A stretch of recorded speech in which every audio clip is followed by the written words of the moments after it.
You're listening to the 95Podcast from the team at 95 Network, where we host conversations specifically designed to support leaders in small and mid-sized churches.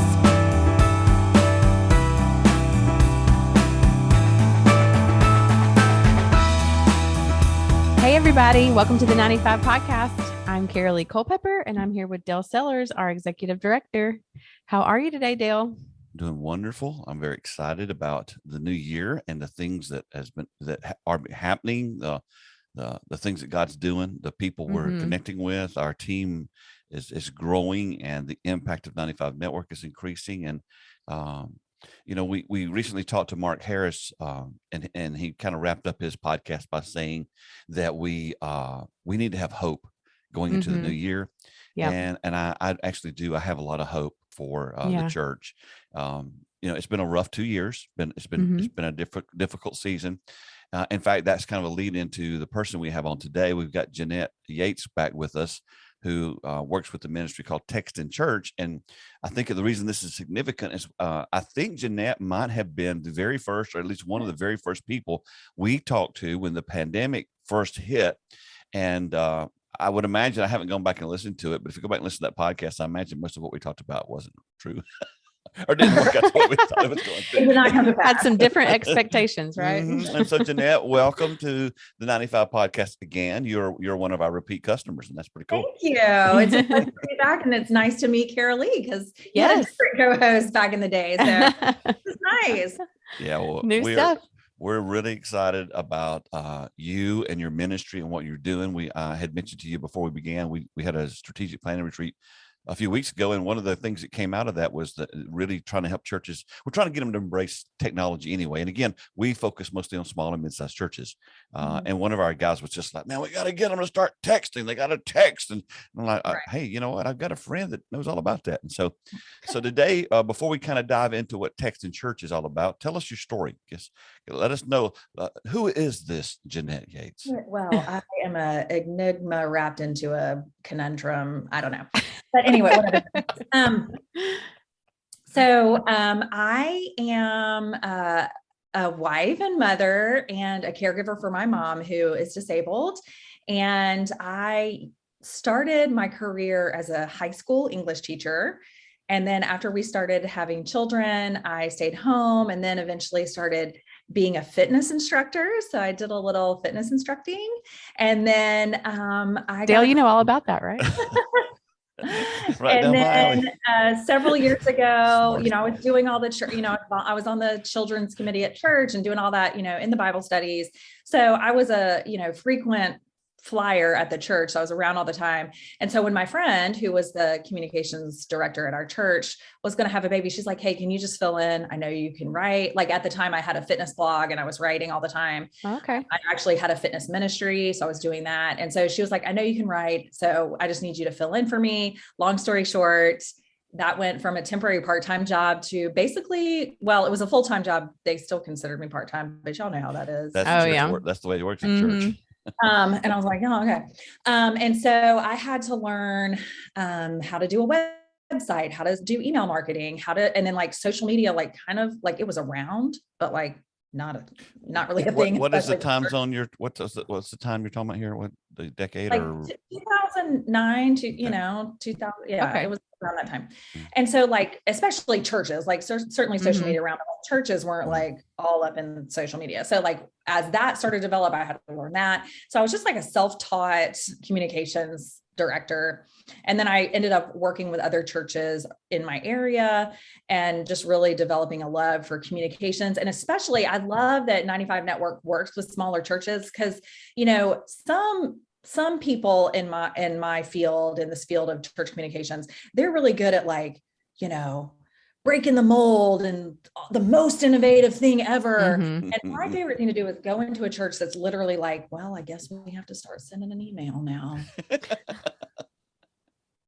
Like they're not like, we're just getting started. They're just starting to understand church communications as a ministry, not just an administrative role. That's my wheelhouse right there. Like, let's shift that paradigm. And then for small churches that have made that paradigm shift, but still don't know exactly what to do next. I love talking with churches like that. So I love that part of what y'all do. So, in our one-day conference, we actually, one of the things, the fourth session is on communications. And we talk about communications in the church and outside the church. And that's like coming in and speaking a foreign language. The church has evolved so much. I mean, you girls are also, y'all the young ones here. I'm the old guy. But things have evolved so much. And there are things like when we go in and do a strategic planning retreat, it's still very difficult for churches to do that, because they're like, why do we need a strategic plan? If we just open the doors, won't people come? It's that whole Field of Dreams. If you build it, they will come mentality. They won't, but they didn't. They didn't then. I know they did in the movie, but they've never done that. Many churches have fallen for this thing where but let's build a brand new, fancy building, and people are just going to flock, and they may come check it out, but the building doesn't keep people. Right. And, discipleship does, connections does. And that's what communications is all about. Well, right. You've worked in that arena. What do you see? Are churches beginning to understand it? Are they thawing toward it? Or is it still kind of a foreign idea to get people to dive into communications? Well, so working as a church communicator, it's one of those things where, like, the more you know, just like with everything else, the more of the Bible the more you realize you don't know.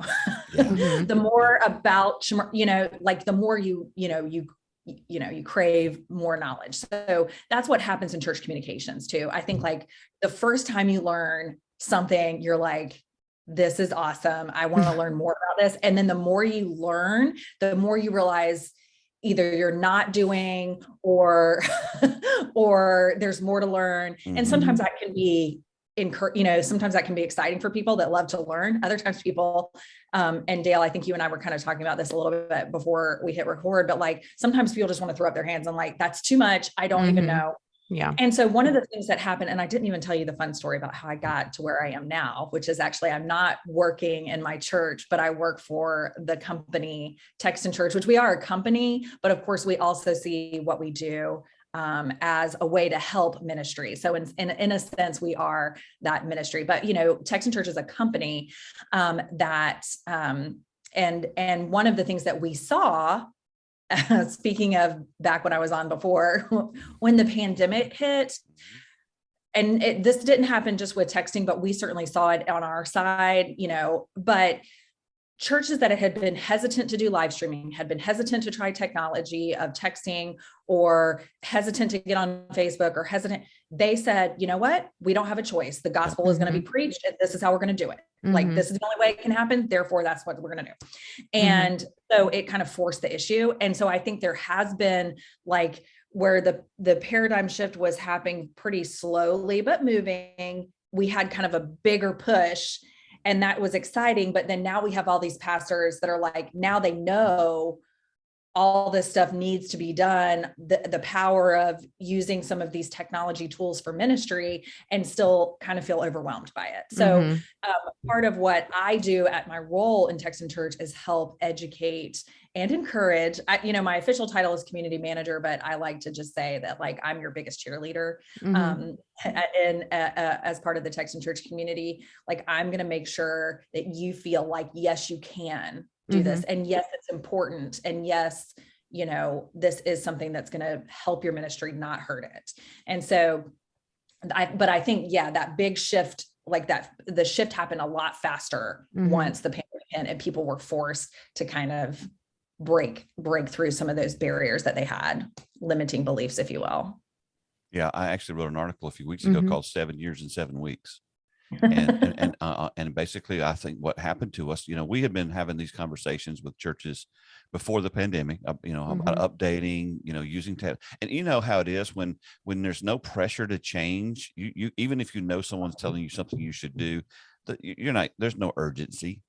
And so what happened was, when the pandemic hit, we had Easter as a distraction, because it was coming up in 3 or 4 weeks. And so that we all focused on, how are we going to pull off just Easter? Trying to get through Easter. Easter. But I literally saw this, and I've mentioned this many times, but I literally saw pastors go into depression after Easter, because, the pandemic didn't go away. The effects didn't go away. And what we've talked about with you, being forced to change, didn't go away. And so, a lot of churches, a lot of people say, well, that church is closed because of the pandemic. I don't believe any church has closed or will close because of the pandemic. I think it was an accelerator. I think the trajectory that you were on before the pandemic, it just got exposed. And so literally in about 7 weeks, we found out where we're going to be in 7 years. Mm-hmm. And so for a lot of us to embrace, a ministry like what you guys have, we just feel left behind. So first of all, let's kind of get an understanding. What is Texan Church? What are you offering? And then we want to kind of talk about some ways to help our ministry leaders to embrace that. So Texan Church is a software that helps pastors and ministry leaders connect and stay connected with members and guests and helps them build relationships with them. And so we, yes, it's called Texan Church. We are a texting platform, but you also can send emails. So we're not anti-email. Good. I like a good email. But one of the things that we really focus on is helping pastors connect with their first-time guests. And we have strategies in place to help pastors. And one of the tools that our software has that helps pastors is what it's called. It's called an automated workflow, but really it is a series of steps inside the platform. So a series of emails and texts that go to your guests when they fill out a digital connection card, which is another aspect of our system. That's awesome. So if you were a Texan Church user you would set up a group for your first-time guest, and you would give that group a keyword. Let's say welcome. Mm-hmm. And as part of your signing up with Texan Church, you would choose a local 10-digit number. You are using a local number as your texting number. So you would tell your guests, just like you do in your welcome talk, like you already do a welcome talk, right? Like everybody welcomes their guests. We hope. Instead of saying, fill out the paper card, which we're not anti-paper card either. We have a whole strategy behind that too. But text the keyword welcome to the number on the screen, or we also have the option for you to scan the QR code, that's on the screen or on the back of the chair in front of you or whatever, so we have that option. When somebody scans the QR code or texts the keyword, they get a digital connection card sent to them via text. When they fill that out, they're added to that group. Okay. Now that's how that works. Now, is this an interactive group? Like, can they text back, or is it more just like the church sending out information? So let me tell you what happens on the back end for these guests. And then I'll talk to you about some other ways you can use Texan Church. So that's how they're added to the group in your system. They're added to your Texan Church system, your database. It's basically a database of people. We've added them to that. They've added themselves to the group. So they've opted in saying, please connect with me. I've texted this keyword. And then if you have used the automated workflow, and what will happen is as soon as they get put in that group, that first text is going to go out. Then step number 2, which is a text or an email. Then step number 3, and it goes out in a series over 6 weeks. Okay. Now interspersed in there for our church leaders are a series of reminder messages that are going to go to your staff or volunteers to follow up with more personal connections. Like, hey, so-and-so just visited. Would you, we've already connected via email and text. Would you like to give them a phone call? Here's their information. Please give them a phone call. Or at our church, one of our reminders is, hey, these people, this person just visited. Could you include them in the note writing ministry this week and write them a handwritten note? And then that goes to our team that writes handwritten notes to our, people who are not able to come to church and are shut in and whatnot.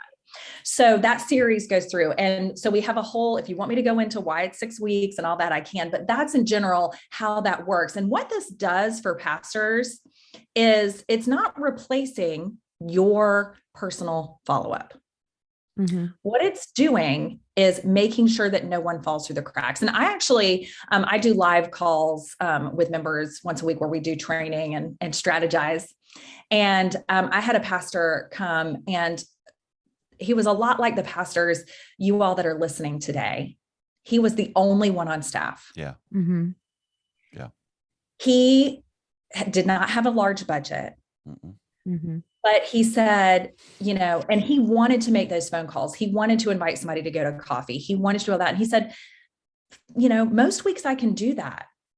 But when the boiler isn't working and my car breaks down and I have 5 people in the hospital I have to visit, I don't always remember to grab those paper connection cards off the administrative assistant's table.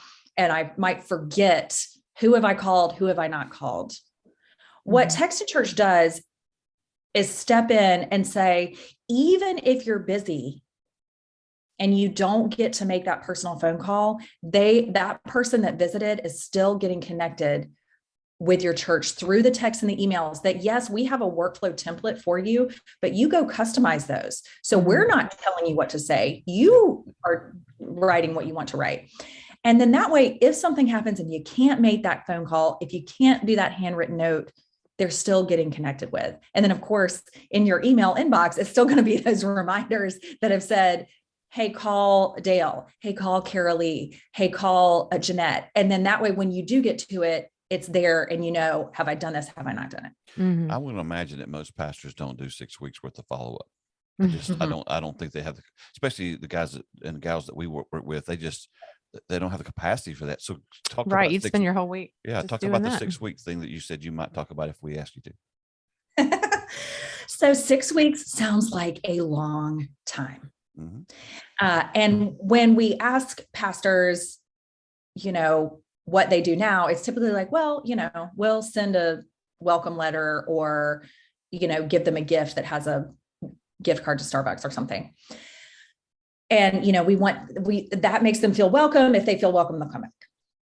What over the years, and this 6 week strategy is something that is born out of we're the leading provider in text messaging for churches, and we serve thousands of church leaders, and we've talked to them, and what we've learned from them and what you can see in the statistics, people are not used to coming to church. So if they're trying to start a new habit of coming, just following up with them for a week is not necessarily going to get them back in the habit of coming. And if they don't come the second week and you drop off as the church from following up because you've done your week, you're done, then when they're trying to figure out, is it okay if I come back? I don't know, I had some questions, but now I feel weird, it's not something that's in their habit. And, we all know about habits. How many days does it take to change a habit? 21 at least, And so you're typically your guest needs to have that habit broken, and you need to be intentional in saying, we're still here whenever you're ready to come back. We're still thinking of you. 3 weeks later, we're still thinking of you. Yeah. 5 weeks later, hey, we've got this thing going on. We'd love for you to come. That's letting them know that, maybe they haven't come back week 2, week 3, but we're still thinking of you. And I know I've told this story before on a different podcast, but when David and I got married, we were looking for a church. We didn't really want to do, go back to my parents' church because I didn't really want to be the pastor's kid, when I was grown and everything. But it was really hard for us to find a church because I think we never felt like anybody reached out to us and connected with us.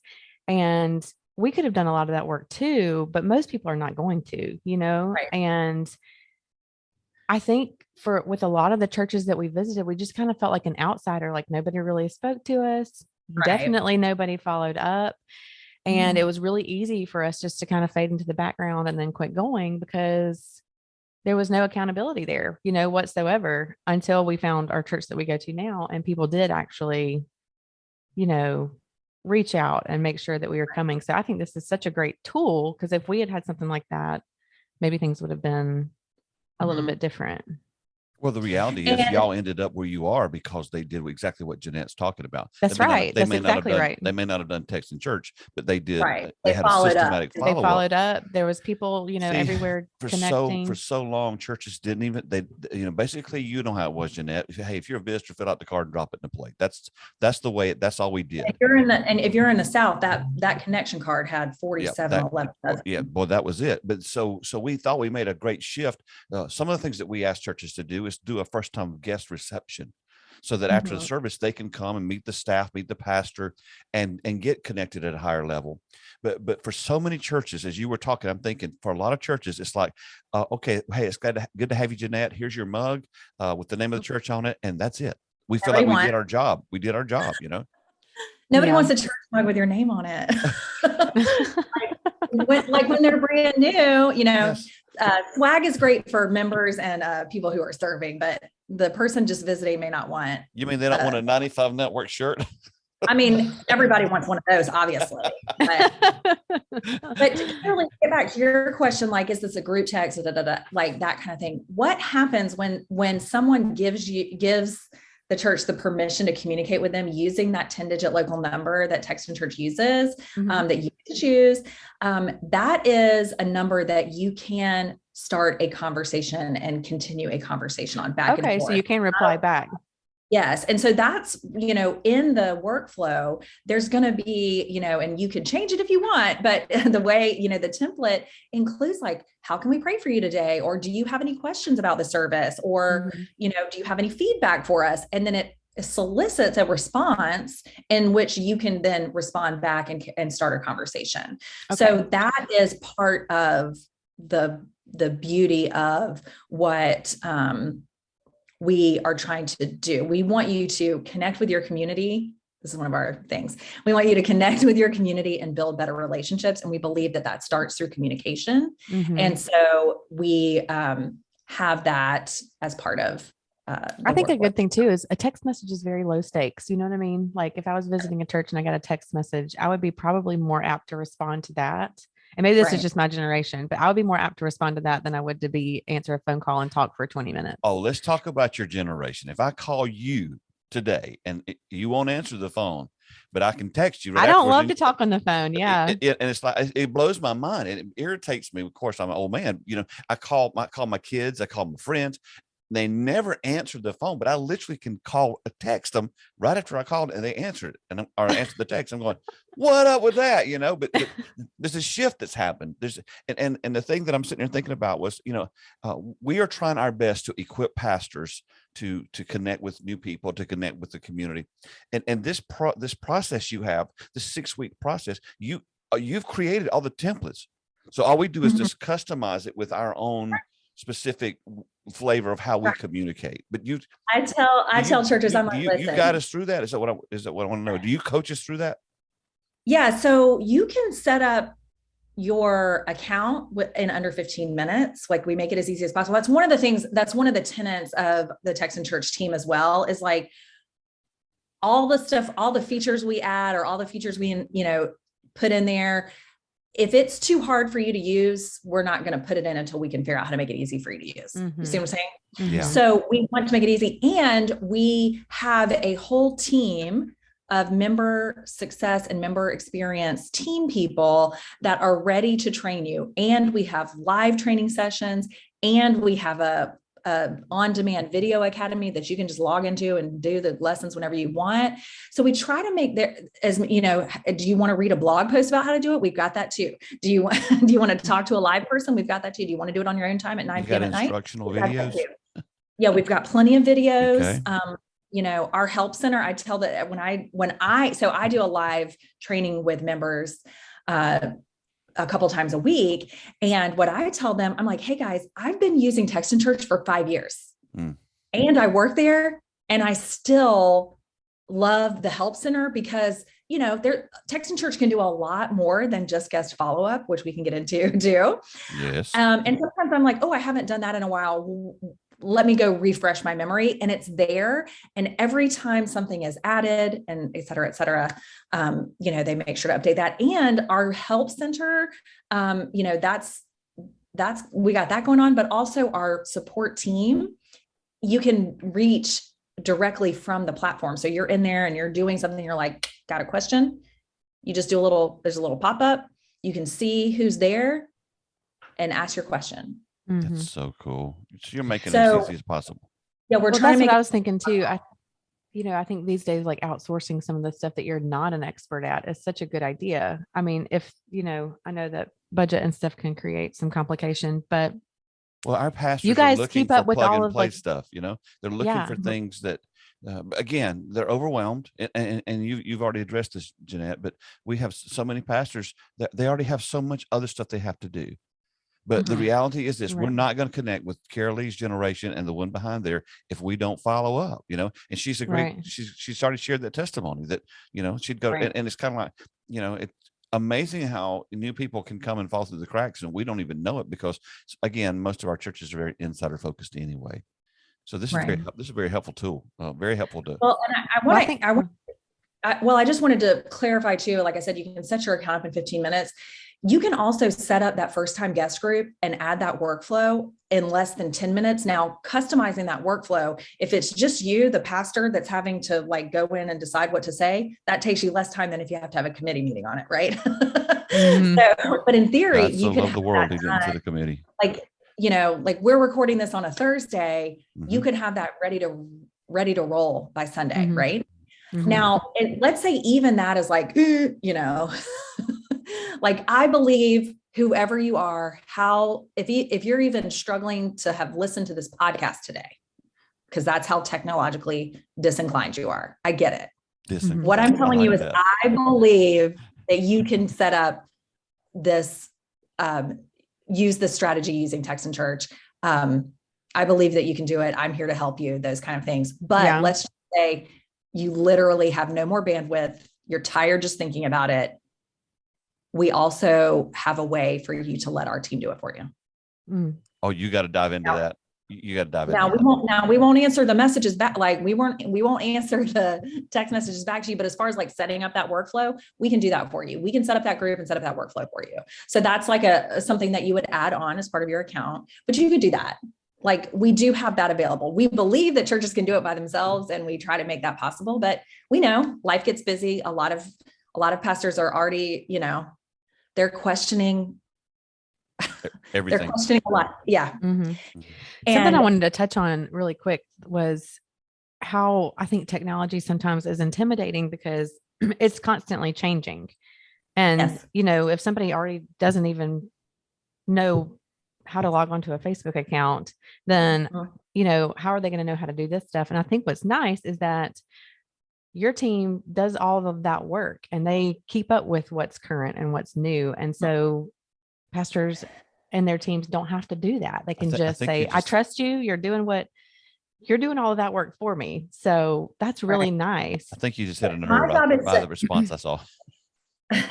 No, my job is not to replace you as the pastor. My job is to make sure that all the barriers are removed so that you can connect with your community. I don't want you spending a lot of time in our platform trying to figure things out. I want you praying, ministering, tending to your flock as it is. That's what I want you doing. So the less time you have to spend, with our support team, with me in the training calls, in the platform, trying to set up all the stuff, that is a win for us. That is a win for our team, because we know that means you are freed up to do ministry. You are freed up to do what God has called you to do. I do want to, my response, Dale, was not a pushback on what she was saying. No, I thought you were like, this is awesome. Well, yeah, that too. But I just remembered so I do these training calls for members. We do them a couple of times a week. And typically it's people that are brand new on their account. I wish I could remember this pastor's name because I would reach out to him and have him do a testimony about it. But the first time he came, he did not even know how to log into his account. So I'm going through my whole, I got a slide deck, got my 15-minute slide deck. I'm going through this, how you add people, and at the end, he's like, yeah, I got one question. How do I actually see any of that? Cause I don't even know how to log in. So session one was, okay, I'm going to teach you how, let's talk about that. This is how that works. Yes. He came back again. He was like, okay, so explain this to me, do this. He did that. I don't see him again. He comes, for a couple weeks, at least once a week. I don't see him again. And then he comes back like a few months later and he's just sitting there and I'm like, hey friend, what you got going on? And he talked about how he he uses our workflows, but he had another thing. He was like, ooh, I want to send out a devotional. And he created his own workflow to send a devotional out to his members. And he had figured, went from, I don't even know how to log into the system that I just paid for, to I am going to use this to connect with my congregation, with this Bible study group on a daily basis and stay connected with them using this devotion. And then he even encouraged other people in the call. So like, that's what I'm telling you. Yeah. That's how that, like I said, no matter how disinclined you are, if that guy can do it, you can do it. I literally had a call this week with a pastor that I had set up to do a Zoom call. And he said, can we just do a phone call? I don't know how to do Zoom. And so I'm going to actually show him how to do that in the days ahead.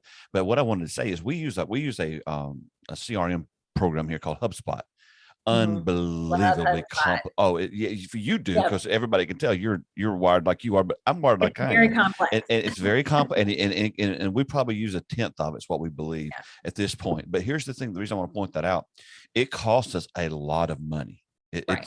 We don't do the free version, and what I want pastors to understand is, but what HubSpot does for us, it's like having a human being on call 24 hours a day.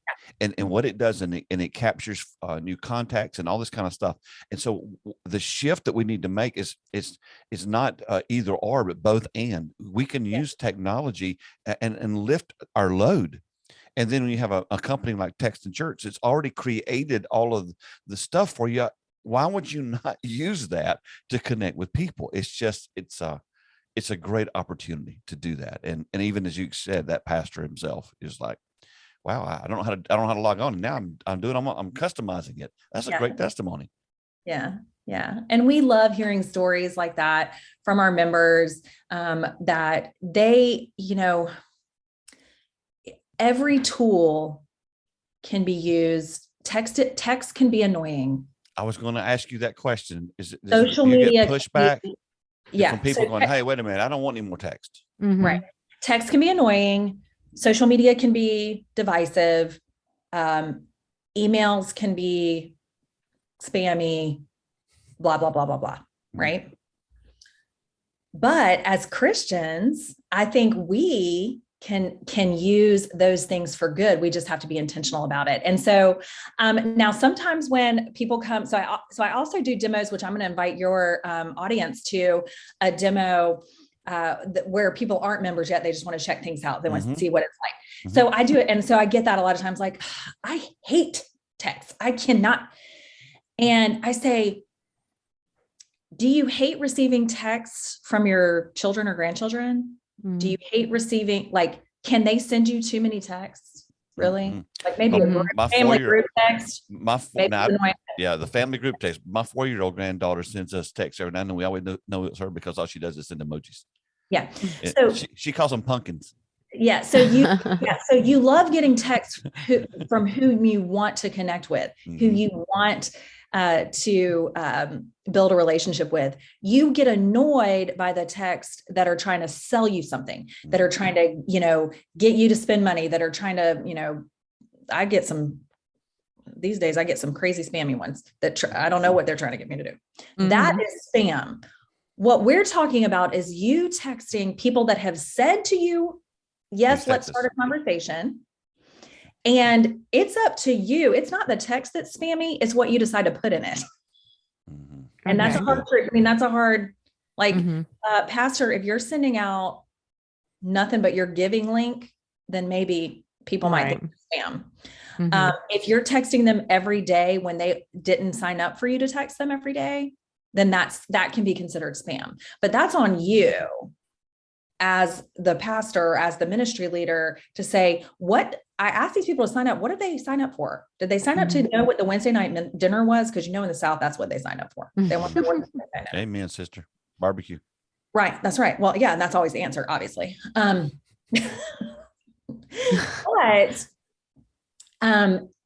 maybe they did sign up for that Advent devotion or that Lenten devotion, and they do want something every day. That's okay. It's okay to send them a text every day if they signed up for it. But you just have to think about what your goal is, what they signed up for, and then, use your texting accordingly. But it's not the text that spam, is your content. That is so good. We're recording this in January, so this is the time of year that thousands of churches across the country either do a 21-day fast focus, or they start the how to read through the Bible for a year, all year. And I actually have a church that sends me that every week, and I didn't ask for it.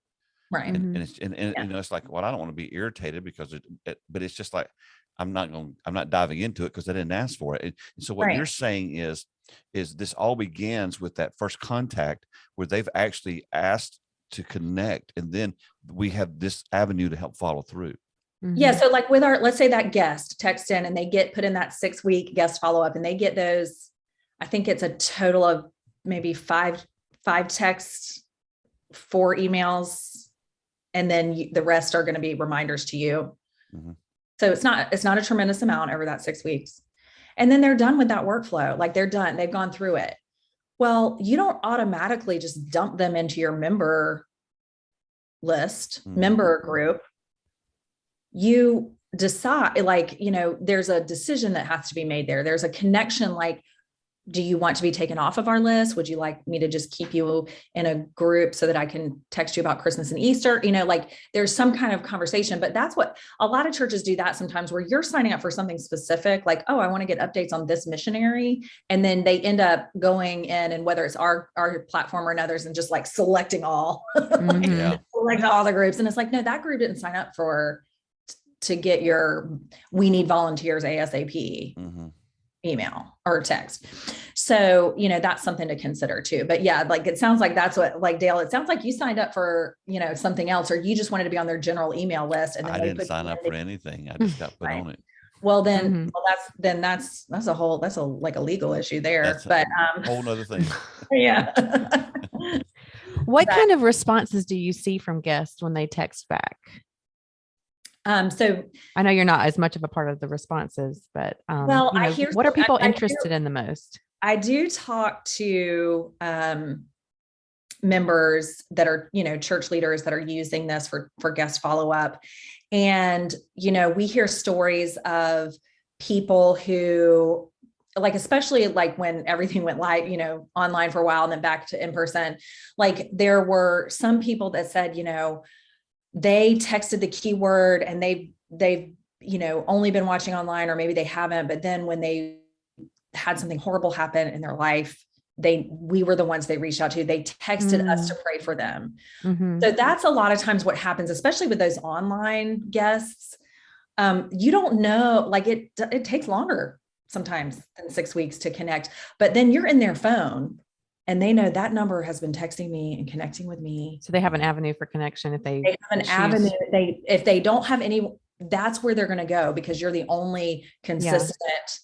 And so we hear a lot of that. And then of course there's a lot of members that talk about, like they'll say, can you give us any feedback on our service, or, tell us about it. We loved it so much. Our children really loved the children's sermon, and they'll get feedback like that. And then again, it's all about those little things, like, oh yeah, we loved the kids' sermon. Okay. Me as the church. Oh, that's great. Did you know we have something similar on Wednesday nights too? That's how, instead of just going, we have a Wednesday night thing, and like yelling at them about it, personalize it. Yeah. Kind of like, oh, you appreciated that. Well, we have more of that here, or we have something similar, or, oh, what did you think? It starts that conversation. And that's what I hear more than anything is the conversation, the community building. So I see that and hear that from our members more often than not. And if you want to read some of the awesome things that our members have to say, you should definitely be in our Facebook group, because our members go in there all the time and they're like, praise report, listen to that. And they're really encouraged, like you get inspired by them. Even I do today. I'm like, I work for Texan Church. And then every time someone's like, a guest, replied back. Or we also have a way to help potential guests plan their visit with a way you can add a connect card to your website. And so that's called Plan a Visit, or Plan Your Visit. Oh, that's good. Yeah. And so that's a whole other podcast, Dale, but, but it'll be like, 15 people plan their visit and, all this kind of stuff. And I still it still blows me away. And I'm like, but I know this works. but I still get excited by it. So that's always. Yeah. How do people find that? I'm thinking about checking out your church. How is it on the website? There's a plan your visit link. Is that what you're saying? Yeah. So because they got to find it ahead of time is what you're saying. Right. So most churches, most people, when they are deciding to plan a visit to go to a church, they're going to either go to Facebook and be like, hey, where's a local, like ask their friends, or they're probably going to go to Google and Google churches near me, Methodist church near me, Baptist church near me, whatever, if they have a particular, and then they're going to, hopefully your church is going to pop up in the first place. But that's an SEO. That's an SEO. We're not going there. But let's say they get to your Page website. 40. Right. Let's say they get to your website. How many, what are they going to see on that front page? Right? Are they going to see a bunch of stuff that doesn't make any difference to them? Or are they going to say, hey, this is this is who we are, and we'd love to welcome you to church. Good. Click here to plan your visit. That's so good. Good gracious. You're making me happy. I mean, the reality is for people to find most churches with that process, they have to spend 2 hours digging to find the page is 4 layers deep. Once they've gone through, 7 pages on Google to find you, scroll. Yeah. Scroll. If it's not up there. And the point of saying that is most people are not going to put that effort into it. Carol Lee even talked about, I don't know how many churches they visited where they just got no response from the church. And so they didn't dive into that. They didn't go. We should not be expecting people to pursue our churches. Jesus said to go and tell, and what we've been doing for years is going, come and see. And so having that link right there on the very first thing that someone sees, if they get to your website or if they get to your Facebook page, that's a great idea. Kudos. I think too, golf clap. Excellent. Mark Harris said something about this when we interviewed him on the podcast, but I think the younger generations really value, in a church experience, relationships and authenticity and, genuineness.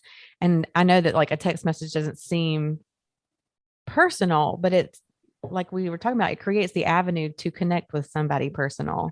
And I think that's such a valuable thing to give people who are looking for a church home, as a way to get in touch, an easy way to get in touch with someone real and to begin a relationship. Yeah. And like you said earlier, it's less scary. It's less intimidating. If I don't want to go to the website and find the answer to my question. I just want to ask somebody real quick. Oh, I'm just going to pull up that text that they texted me earlier and ask the question. Like, that's what they want to do. Like, they don't want to have to go read anything off your website. They don't want to have to call the church. Oh my goodness. Nobody wants to do that. Nobody's doing that. Right. So anyway, I think it's a very intimate way to communicate, and the stats back us up on that. Texting is a more popular way to communicate. And if you think about, even I do a lot of work in social media as well. And a lot of the best, a lot of the generation, my children's generation, that Gen Z, they hate it when I say that, but they're like, they're so over it. But like Gen Z, that's what Gen Zers do. Yeah. I have 2 teenage boys. They have nothing on their profiles on Instagram. If you go there, it's a blank screen, but they are on Instagram all the time. Where are they? They are in the DMs. They are essentially texting one another in Instagram. Does that make sense? So see, we're experts now on this whole virtual reality thing. We nailed it down. We talked to Jason Hamrock and we figured it all out. People are living in these spaces where they can be incognito. Absolutely. We understand that. Right. And it's more like, I want to have this conversation, but I don't want to have it with everybody on social media. I just want to have it with 1 or 2 or 3 of my friends. And so, it's not, and at first it seems scary as a parent, just this as a side note, like, oh, they're hiding everything from me. It's like, no, they just don't. It's just like, I didn't want to talk to my parents. It's the same thing. But I do want to go back to that. Like you were talking about that you had talked to somebody at your conference, or somebody talked and said, texting. And another pushback I get, but in addition to like spam, texting is spam. Another pushback I get is, well, we're an older congregation. We don't need texting. Well, our people don't like text. And I want to say, statistically, I'm just going to read this to you. Millennials and baby boomers. So who are those? Now, millennials now, they're not the young folk. They're like 40 and above, like they're in their 40s, 30s and 40s. Baby boomers, Dale, who's a baby boomer? Me. Right. And people older than you, right? Older than you. I'm a baby boomer. Right. Guess how much time they spend on their mobile phones? Millennials 2 hours a day. You think? What do you think, Carol Lee? I think it's more than that. Give me way more than that. I'm saying 4. 5 to 6 hours a day on their mobile phones. Mm-hmm. My age group. Mm-hmm. Yep. Millennials and baby boomers, they put that group together. Wow. And if you as I think about that, like, I'm like, no, wait, at first. And then I'm like, wait, just a second. Mm-hmm. My grandmother, mm-hmm. who's in her 90s, mm-hmm. is on Facebook. Yeah. Okay. Yeah. So that's not texting, but she's holding her phone Mm-hmm. on Facebook, or maybe she's on her iPad, but still she's going to get a mobile message. If I text her, she's going to text me back. My mother-in-law is a texting queen. Why? Because that's how her grandchildren prefer to communicate. Mm-hmm. So texting isn't about whether you like it. Mm-hmm. It's about the preferred mode of communication, which is why in our workflows, we know that not everybody prefers texting. That's why you're not just going to text. You're going to also email. Yeah. And you're also going to make a phone call, and you're also going to do a handwritten note. And depending on if you use our workflows, like it is, maybe you're even connecting with them on Facebook, because some people prefer that. There's multiple ways that people want to communicate, and you've got to try each one to see which one sticks. But I totally agree with you. The older generation, we have made an assumption that they can't do all this stuff, and that's just garbage. They run Facebook. I just went through this experience with my mother-in-law. She has a hard time keeping the phone and she gets locked out of that puppy, but she puts all the effort into it. The only thing we had to do is get her off Twitter, because she was sending individual messages to us, and that was like, hey, that's not what that's for. But she's put forth, she's 83 years old, and she's putting forth all kind of effort to make sure she can get a phone where she can text and communicate. And now she texts us, and she'll go, now, hey, to my wife, Gina, and she'll go, Gina, this is your mother. You don't really have to do that, because we knew that. But anyway, the point is she's on it, and you're dead on with that. We got to quit making excuses for not trying. Well, and also I'd like to just remind everybody that we would not be sitting here today on Zoom or talking about texting or even have computers if it wasn't for those 90-year-olds that had that generation of people. They're the ones that invented all this stuff, created all the technology, like the origins of all of this technology. They've learned how to do all the things: phones, telephone, TV, record player, well, not record player, but like stereo, all this kind of stuff. Like, they've learned how to do all of that. So why wouldn't they be able to learn how to do this other thing? When people will learn how to do something is when it's important to them. Yep. When you make it relevant to them. And that's not being like, well, it's just not, I'm saying if they have a reason, like my mother-in-law learned how to text when she had a reason. Oh, that's how my grandkids want to communicate with me. I'm going to learn how to do it then. Fine. I told the reason that you do that too is pain.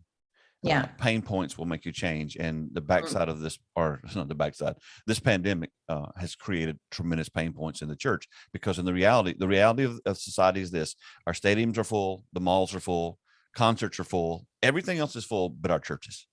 There's a reason, and we're not connecting. And so the pain point will make us change. And we would prefer that you don't change because of pain. We would prefer that you look at something like Texan Church and go, hey, that's a great idea. How do I do that? Instead of going, oh, I got to do that.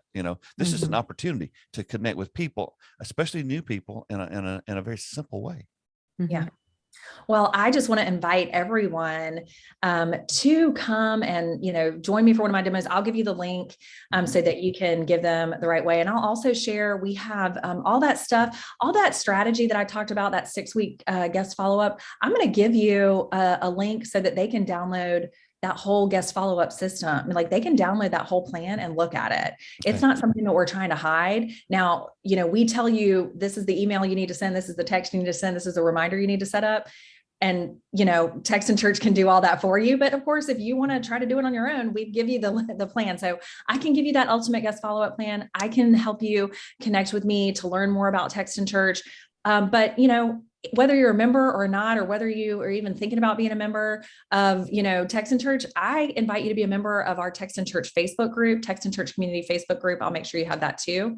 You don't have to be a member. You can just learn about guest follow-up. You can hear inspiring stories from other churches. I'm getting ready to interview a pastor, a Southern pastor in North Carolina today in our Facebook group, just to let him share a little bit more about what he's doing in his community. And we just do stuff like that in there. And it's just a fun way to hang out and get together and build community. So I just want everyone to know that this is my personal invitation to you, if you're listening, to come and hang out with me on Facebook, come check out the demos, all that kind of stuff. We That's really great. Appreciate it. Yeah. We really do. Yep. As we wrap up today, we always like to ask all of our guests, what is one word of hope or encouragement that you could give to our listeners today? Oh, wow. I talk about this a lot, and it sounds kind of hokey and maybe like they call it Jesus juking, where have you heard of this phrase? Where it's like somebody says something and you're like, okay, this is a Jesus juke. When I was a high school English teacher, it was the beginning of the internet. This was even before I was working at church. So like social media just became a thing. Mm-hmm. The question for the Miss High School thing that we were doing was, how will social media affect your life? And that winning answer was, it will affect my life in no way, because only Jesus can affect my life. That's yeah. And everyone was like, what? I mean, it was a great, but also like, I wonder where she is right now, like probably using the internet, right? Probably. I would say so. Yes. Yeah. So, but like who knew, right? And so I think, what I'm about to say is kind of sounds like that, but yes, we get caught up in, us church communications people, Dale, we get we get it all into it. We like all the tech. We got the new phone. We're downloading Clubhouse to see what that's all about. We're probably doing the Wordle thing now. We're all excited about all the new shiny things, but, I'm reading through the Bible again right now. We're in the beginning of all the stuff. We're in Genesis and Exodus, the beginning of the year here. And as God continues to remind us and we need to continue to remember, his plan cannot be thwarted. Mm-hmm. So yes, we want you to live stream your services. Yes, we want you to connect through text and email and all the ways possible. Yes, we want you to leverage technology to reach more people and build the kingdom of God. But guess what? Jesus is still on the throne. Mm-hmm. And that is my hope when I get sucked into, oh, great, Instagram is down. Now I can't do that post I was going to do, or, oh, Facebook Live didn't live stream my thing properly. Oh, that can frustrate us and make us, want to just throw in the towel, but that's not what the Bible tells us. And I just want to remind you as a church leader and the two of you that like, we just have to keep walking in faith, doing the next good thing, the next right thing. And Jesus works in us and through us. And that is what is always going to win. Right. Mm-hmm. That's right. Jesus is on the throne. Thank you so much for your time today. I'll be interested to hear what I did last time. I'm gonna have to go check it out because I may have said we'll definitely put links to connect with you in the show notes. And we already have you on our website as a strategic partner. So if someone wants to find you, they can just go look there in our strategic partner categories because we've got you in the resource directory too. But thank you again, Jeanette. Thanks for what you're doing. And again, this stuff excites me so much because you're talking about a bunch of stuff that us old baby boomers don't understand. But at the end of the day, you do it because you love Jesus, and that's the common link, and we want people to know him because he is the hope of the world. There is no plan B, and so thank you for helping our pastors and our churches. Thank you. Yes. well. It is my pleasure. And our whole team at Texan Church, we want to help pastors and ministry leaders connect with their communities and build those better relationships. And we believe that you do that through helping them feel known, noticed, and loved. And we truly believe that that's part of who we are. That's part of our DNA. And we just can't wait to continue to be a partner with you and keep working towards that goal. Thanks for listening to the 95 Podcast. We look forward to sharing another episode with you next week. In the meantime, visit our website at 95network.org. The website is loaded with great resources created for small and mid-sized church leaders. Until next time, have a great week.